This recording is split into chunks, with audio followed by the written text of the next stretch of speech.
Yeah, for people who are kind of like, I'm building a system, selling my old system to my friend. He's kind of on a budget. I wanted a decent power supply.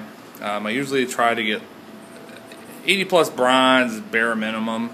I try to do silver or gold. Gold is probably what I prefer, but I like the 5-year warranty. And I'm not being paid by rosewill, but these have been pretty decent reviewed power supplies. I like them, and I like Raid Max, and there's also Fortran.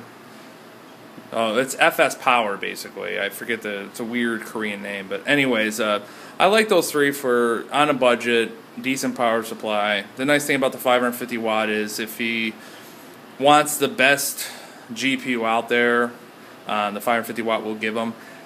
Normal people, though, that aren't gamers, you only need like a 400 watt, 450 tops. I mean, 380, a good quality 380 watt power supply will suit almost everyone's needs that surf the internet.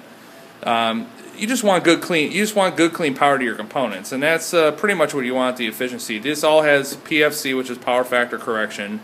With power factor correction, basically anything that's coming through your AC line into your power supply, it will actually make sure that it's still the proper power and everything when it's converted to DC to the rest of your system components.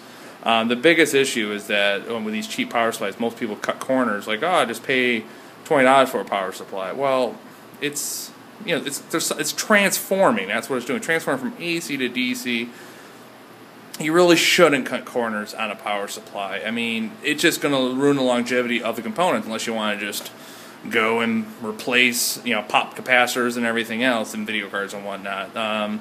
I'm a big firm believer of spending a little extra on a power supply. Just bite the bullet. The 5-year warranty also gives you great longevity if anything ever happens to replace the power supply.